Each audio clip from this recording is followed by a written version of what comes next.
Hi, everyone. We'll just wait a couple minutes for a few others to join. This is my first time doing this. It's kind of cool.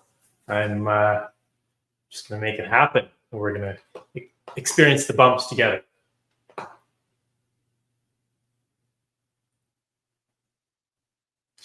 If there is anyone who's joined and would like to participate with video or voice, I can put you on stage and we can chat. Otherwise, you're welcome to just type in comments as well.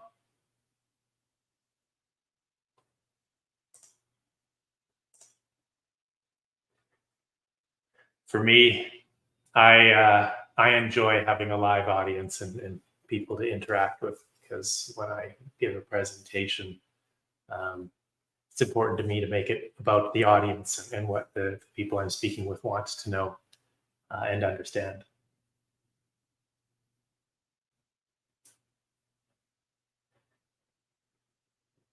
And we'll give it one more minute.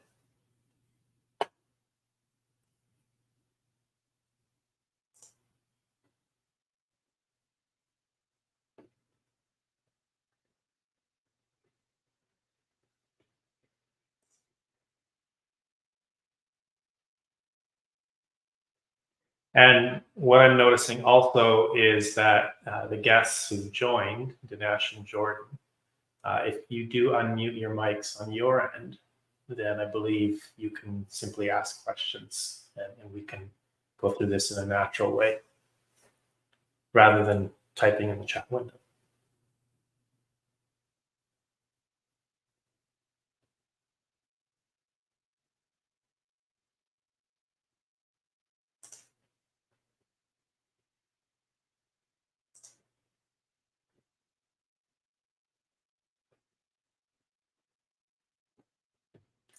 Okay. And lastly, I can add the guests to the stage. I'll leave you off the stage for the moment unless I see that you're streaming video or attempting to talk. And if I'm completely missing you, please type in the chat window and we'll figure this out together. Okay. So let's see if we can give this a shot here. So the layout. Let's see here.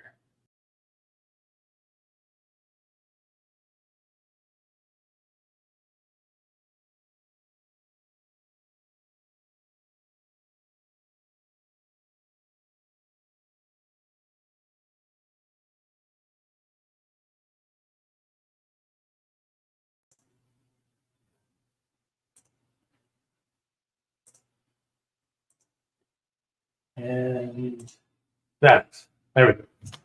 All right. So I put this presentation together because I've been thinking a lot about how to solve real world problems and not have extraneous dependencies that are highly likely to fail. And that comes as a result of me being in a few technology startups where we were really focused on the tech. And we're doing, essentially university technology translation. It works in the university arena, and it will probably work in the real world. Some R&D needs to happen. And then we build the thing, and the big problem and ultimate challenge for the company is getting the market to adopt it or the customer to adopt it, and so on. Okay. The even if thinking concept also came from a coach that I've had a few years ago, Tobin Smith, who essentially showed me how to get things done, make life happen, even when there are incredibly difficult obstacles in the way.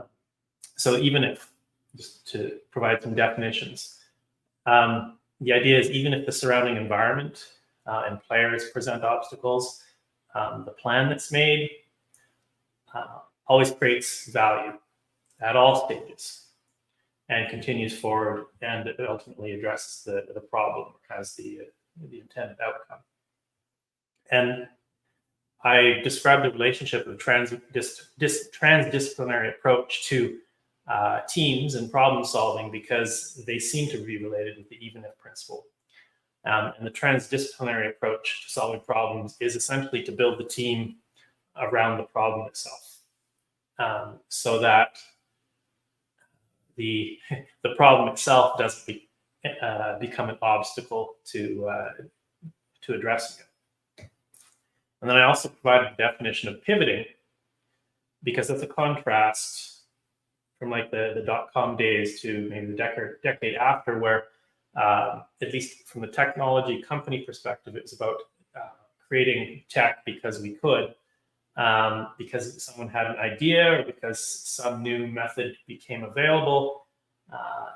We create IP and then try to pivot the technology or the company focus to solve a problem that people want solving. And so at this point, it's worth describing who I am and why I'm here, and my interests. So I was trained originally as an engineer.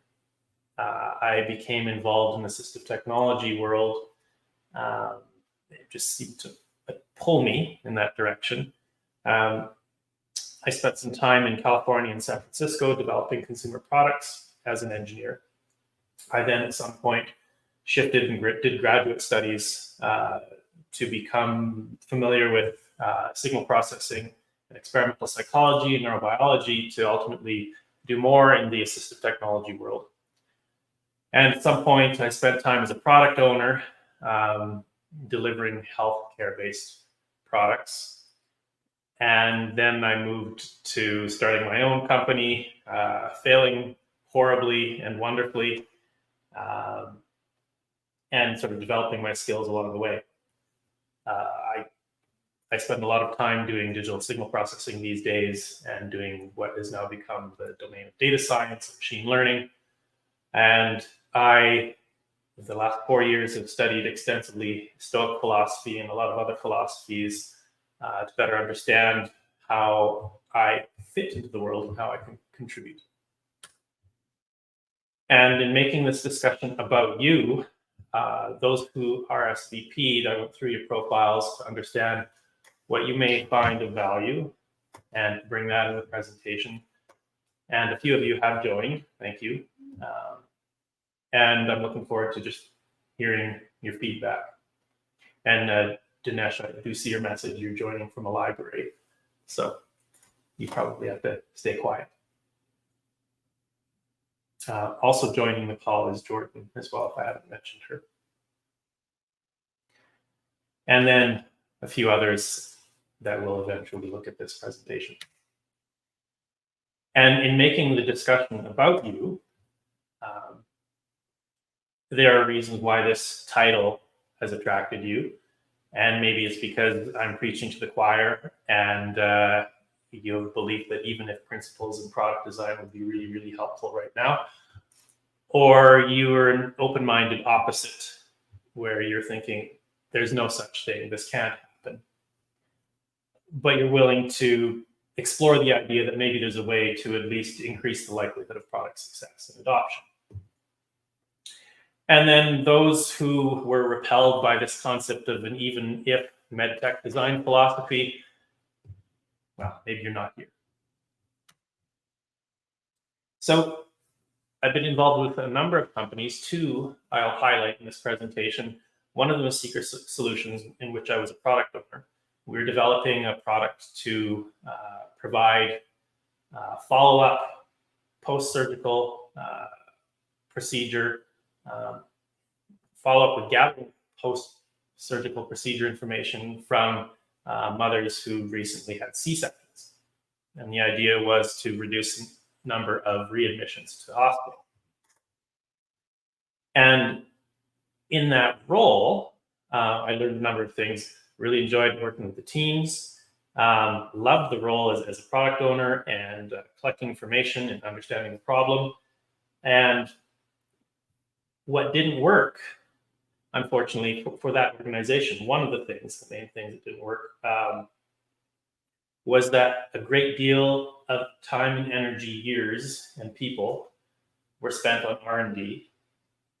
And then when it came to actually getting the product into the real world, there was maybe a 1 year to 6 month cycle of bringing it in and having people in the health profession evaluate and try the product and test the product. And ultimately, we didn't have product adoption before the company had to close the doors. In a similar way, ProLira was a company I was recently with. We developed a device for monitoring and detecting clinical delirium in post-cardiac surgery patients. That was the original philosophy. We realized there was an opportunity to do this based on research done in the university, and we decided we would bring this to market.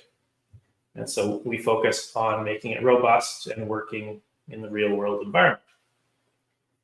And when it came to product adoption, we found that we hit this obstacle, which was essentially related to the time that people within the hospital system have to do these extra tests to essentially use the product.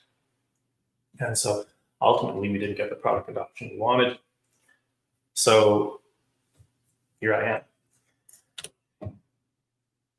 And in the philosophical studies and the coaching, I received this idea of what got us here won't get us there.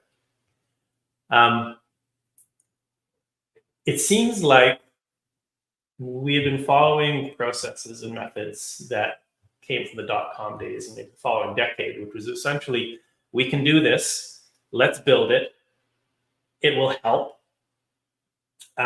We'll get investment to do that. We'll spend a great deal of money on the engineering and the design of this, make that the focus, and we will then take it to potential customers, potential users, and iterate on it at that point after we've solved or we're certain we can solve the really technological problems. And that worked really, really well previously. And I've been talking with colleagues these days, and if we look at the post-COVID part of the slide here, we have high interest rates, investment seems to be going to revenue-generating companies largely, and people are very busy these days, and they seem to be focusing on just really pragmatic things. And along with this is we have these new AI developments. And I've been playing around with AI to better understand problems themselves, doing things like perspective taking, creating sort of mock scenarios, doing role playing, and understanding personas. And I'm finding that that's quite valuable in understanding what the product adoption side of things would be, or what the customer's real challenges are before they can even consider adopting something. So the AI has demonstrated a possibility for understanding customer problems even in more depth than personal interviews. Now, I will never replace personal interviews and spending time with people to understand the problems that they face. But the persona modeling that AI is providing certainly provides some insights to have those conversations.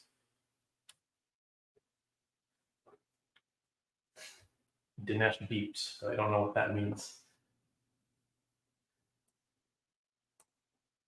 We'll carry on.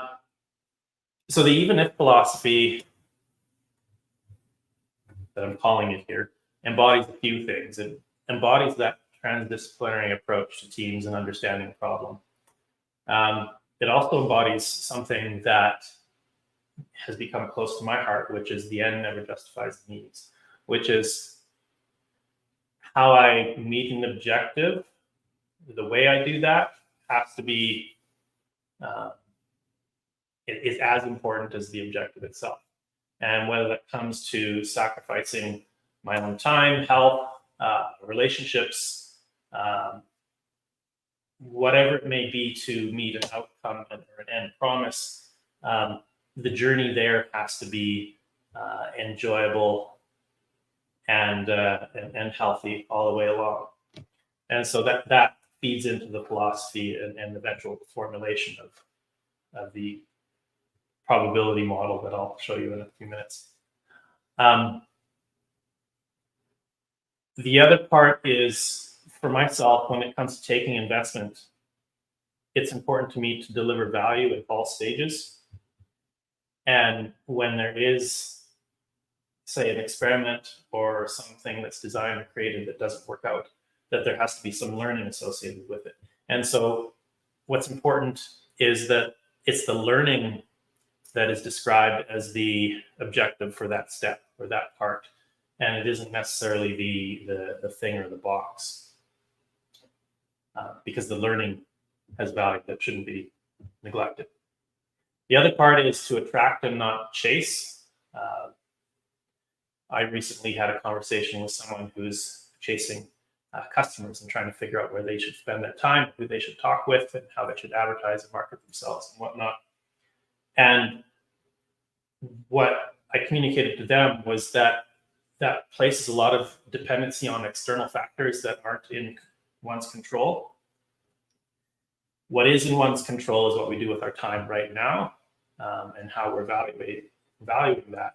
And so if there is a way to formulate a methodology to have a solution to a problem,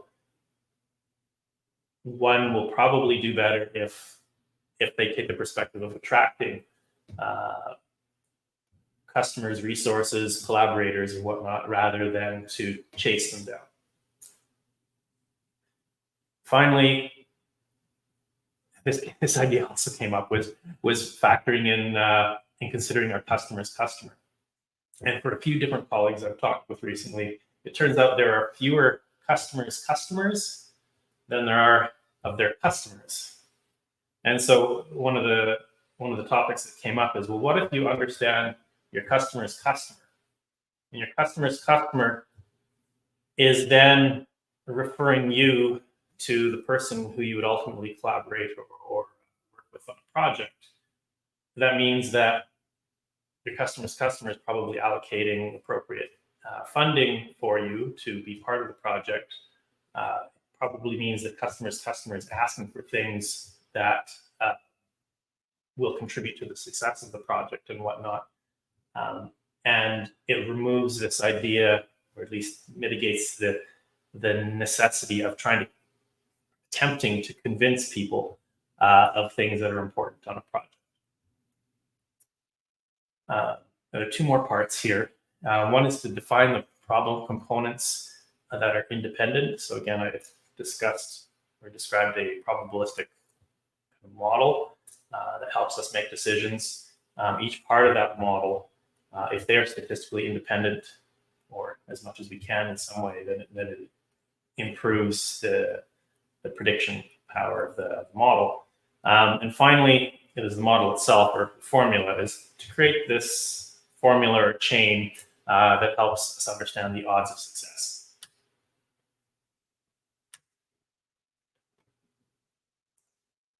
Okay, so an example. This is a really simple example. But let's say there's some tech that I've been presented with, and the ask is to make it robust and work in the real world. And there's going to be a nurse that uses it. We're talking about MedTech stuff. Maybe it'll be a nurse. And the objective is to have general use of this in the hospital. And at the bottom of this slide, I expand a little bit more. I say, well, okay, we've got to make the test robust. We've got to get some kind of FDA or CE regulatory body approval. It's got to have a certain accuracy, maybe a way of paying for it using billing codes.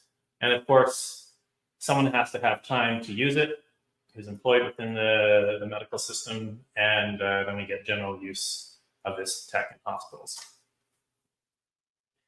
And I was looking at this and thinking, okay, well, there are a lot of other factors, and it's worth just throwing up a few, which is about the marker, in this case, talking about this work I did for Prolia. It was detection of clinical delirium in post-cardiac surgery patients. So just let's, some work has to be done to demonstrate the marker's prevalence in the population to a certain degree, that it operates in noise environments, that the connection of the sensors is robust, that the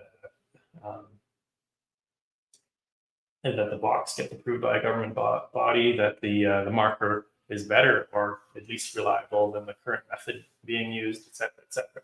So there are a lot of parts to this. And these are sort of parts that we considered when we were developing the technology. And what's notable is that there's very little that talks about the ecosystem of the device itself and what the customer is experiencing. In fact, who is the customer in this case? Turns out the customer, the way we formulated the problem was the customer is probably the nurse, because that's the person who's using the device. And then the customer's customer is potentially the hospital system or the patient, or however we may look at that. In this case, probably the hospital, because that's where the money would flow. But what's clear is if I were to assign probabilities to this, I'm beginning to build a model with numbers here. As a technical person with my background, I can look at this and say, okay, well, there's an 80% probability we can make robust tech from the university experiments. 80%, say, of getting government regulatory approval, that we get the accuracy that we want, is probably 80% probability that there'll be billing codes, probably 80% probability. But the nurse having time, the customer having time to use it, is like 10% or less probability that can happen. And if I look at the overall probabilities, it turns out from math, if these are truly independent factors, we can multiply them together, and we end up with like a 4% chance of success. And it's largely impacted by the nurse having time.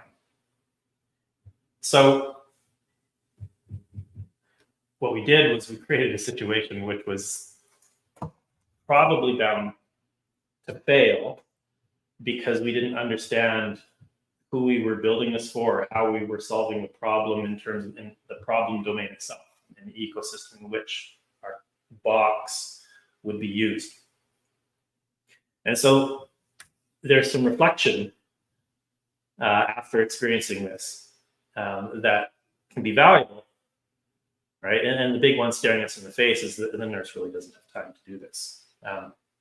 So how do we reformulate this? How do we sort of use even if criteria to improve our outcome probability? And it turns out that might be all about understanding the ecosystem of the problem itself, rather than building tech. And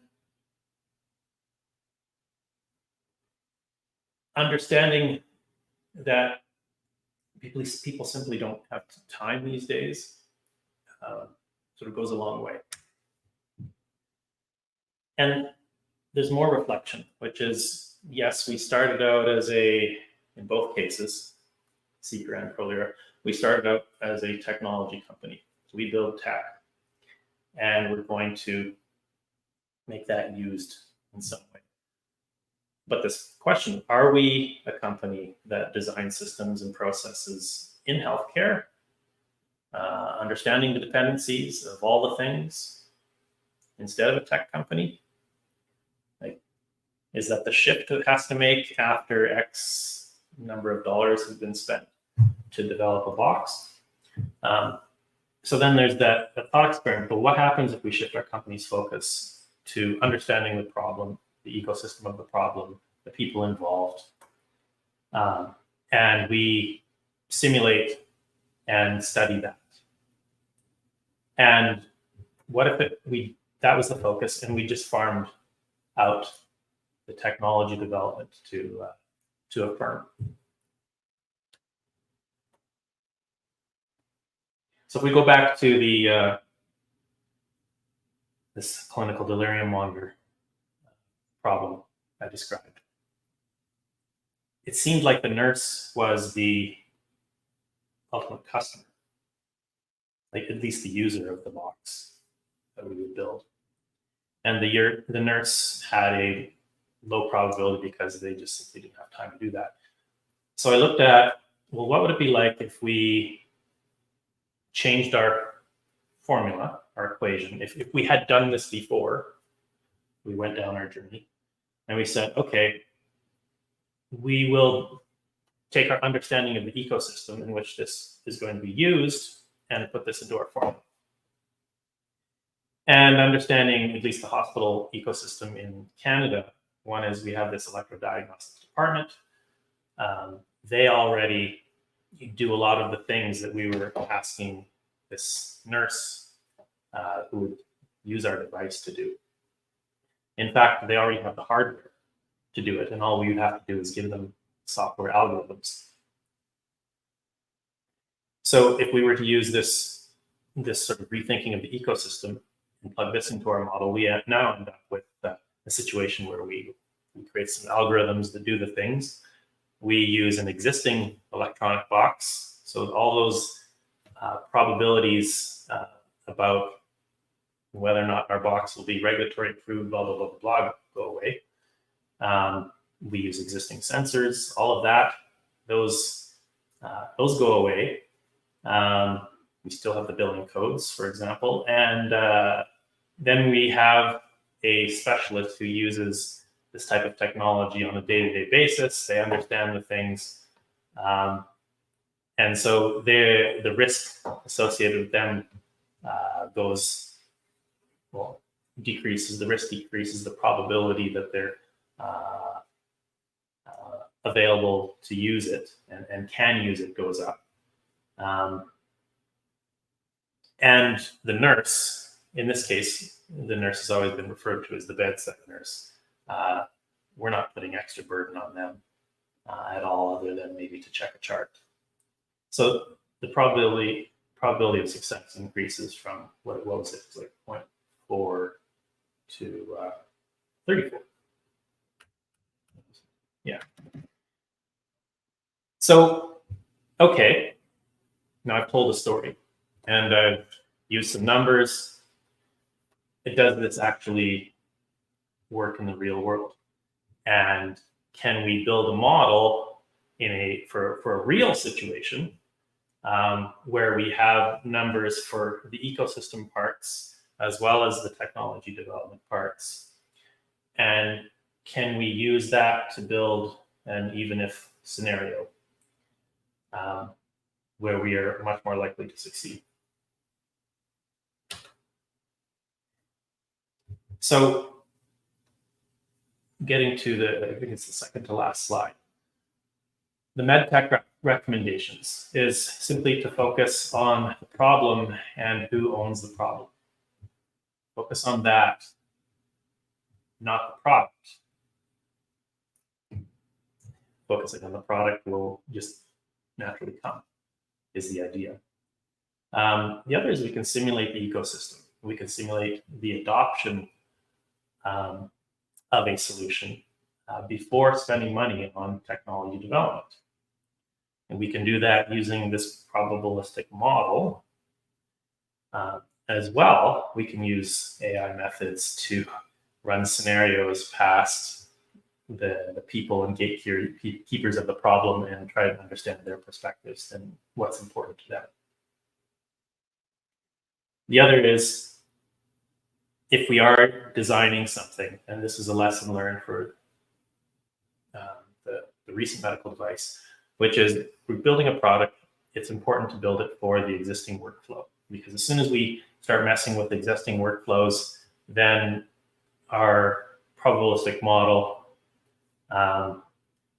begins to have problems. And there is not a lot of time to do new things in our current health system. And finally, let's see here. Oh yeah, the statement is, I think it says, don't give more work unless we've already freed up time. So that again is a philosophy, and we can demonstrate that with modeling. Is when this thing is working in the ecosystem, then X number of hours are expected to be freed up, at which point we can iterate on the tech maybe and update the sensors or change this process or something like that. And so finally, to get to the nuts and bolts of this summary, is to create problem-focused companies instead of product-focused companies. That's the lesson for me. How do I know, or how do you know, if it's a problem-focused company? And it'd be interesting to brainstorm this. And the first thing that popped up in my mind was to look at where the initial spend is. And is it the initial spend on simulating a solution within the ecosystem for which we're trying to solve the problem? The next is this idea of creating the probabilistic success model, or PSM. And it's important for me to say I have no idea if this type of thought already exists elsewhere in other fields. I'm coming at this as someone who's come up through the technical pedigree of things, and not from the pure business side. But someone from my perspective and what I've experienced is definitely a fan of having a probabilistic model of success that incorporates the technology component and the ecosystem and product adoption component, so that we know we're solving the right problem. And finally, is the next and last thing is to iterate on this probabilistic success model, the components of it, until we find something that works and does not have a lot of external dependencies. And that is all for today. I see that there are some notes put in the chat. Let's see if there's anything that I should read out.